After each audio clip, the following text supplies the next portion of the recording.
नमस्कार, मी पंजाब डक. आज आहे 17 ऑगस्ट 2025 आणि या ठिकाणून महाराष्ट्रातल्या शेतकऱ्याला अंदाज देणार आहे. राज्यातल्या सर्व शेतकऱ्याला सांगू इच्छितो की राज्यामध्ये म्हणजे सांगायचं झालं तर पावसाची काय परिस्थिती राहणार. तर सुरुवातीला काय सांगू इच्छितो की राज्यामध्ये आज 17 तारखेला देखील काय होणार आहे तुम्हाला सांगतो. सुरुवात करू आपण काय करू इकडून तेलंगणा करू. तेलंगणा, आंध्र प्रदेश, कर्नाटक ह्या 3 राज्यामध्ये देखील चांगला पाऊस पडणार आहे.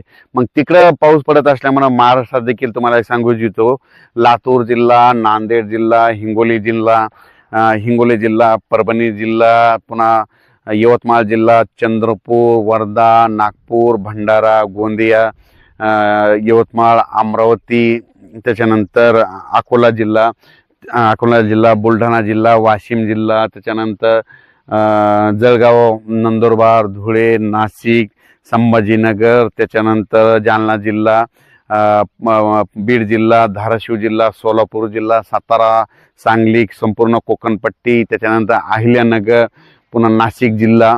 म्हणजे सांगायचं झालं तर संपूर्ण भागामध्ये म्हणजे 17 तारखेपासून म्हणजे आज रात्रीपासून ते 20 तारखेपर्यंत 17, 18, 19, 20 म्हणजे आणखीन 4 दिवस पाऊस पडणार आहे.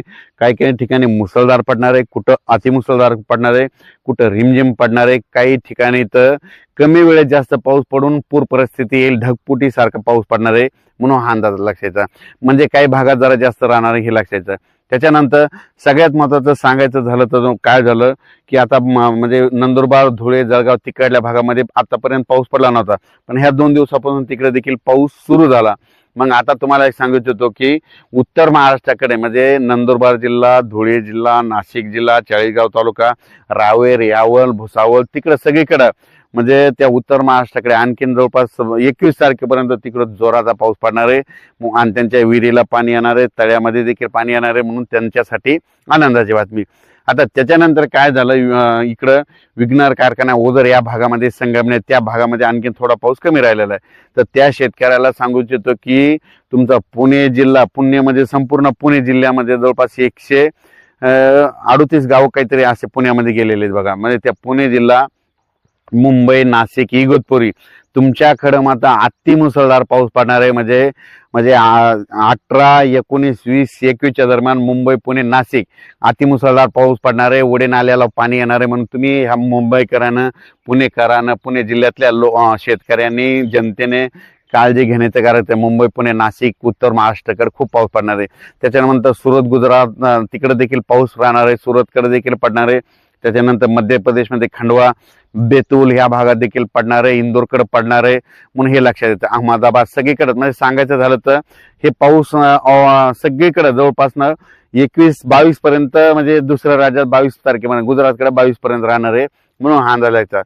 फक्त महाराष्ट्रामध्ये मात्र 20 तारखेला 21 तारखेपासून पावसाचा जोर कमी होईल. 21, 22, 23, 24, 25 ऑगस्ट पर्यंत हवामान कोरडं राहील, ऊन देखील पडणार आहे म्हणून त्या टायमामध्ये तुम्ही शेतीचे कामे करून घ्या. ज्यांच्या कापसामध्ये पाणी साचलं तर तुम्ही त्याच्यामध्ये सुपर फॉस्फेट फेका, लवकर पाणी आटून जातं. ज्यांच्या परत तुम्हाला सांगतो फवारण्या देखील करून घ्या. फवारण्या करण्याचं गरजेचं आहे कारण की पाऊस उघडल्याच्या नंतर लगेच कापसावर थ्रिप्स देखील येतो म्हणून कापसाला फवारण्या घ्या, ऊसाला खतं टाकून घ्या कारण की राज्यात परत एकदा पाऊस येणार आहे म्हणून अंदाज लक्षात. पण त्याच्यानंतर सातारा, सांगली, सोलापूर, कोल्हापूर, पुणे ह्या पट्ट्यामध्ये आता आणि त्या कोकणात खूप पाऊस पडणार आहे म्हणून कोकणातल्या देखील शेतकऱ्यांनी हा अंदाज लक्षात घ्यायचा. आणि राज्यात सांगायचं झालं तर आता नाशिककडे एक पाऊस पडणार आहे, त्याच्यामुळं गोदावरी नदीला पूर येणार आहे, त्याचं पाणी जायकवाडीचं येणार आहे, जायकवाडीचं पाणी परत सोडावं लागणार आहे. आणि जायकवाडीचं पाणी काय होतंय काय माजलगावचं एक धरण आहे त्या धरणाकडे एक जात आहे आणि गोदावरी नदी सोडून देतात म्हणून शेतकऱ्यांना आपण आपल्या पाईपलाईनची काळजी घ्या. मोटरी काढायची असलं तर काढून घ्या. खूप जर वरून फ्लो जर सुटला तर तुमच्या मोटरी पाईपलाईन वाहून जातील म्हणून याची देखील काळजी घ्यायची. म्हणजे सांगायचं झालं तर राज्यामध्ये 20 ऑगस्ट पर्यंत हे पावसाचं वातावरण असंच जोरात राहणार आहे. काही ठिकाणी अतिमुसळधार, कुठं मुसळधार, कुठं रिमझिम, काही ठिकाणी थेंब येतील, कुठं असे थेंब पडतील म्हणून हे लक्षात येतं. म्हणजे सांगायचं झालं तर राज्यात सगळीकडेच आणखीन आता 20 दिवस पावसाचं वातावरण आहे. अचानक वातावरणात बदल झाला तर लगेच एक मेसेज दिला जाईल. धन्यवाद.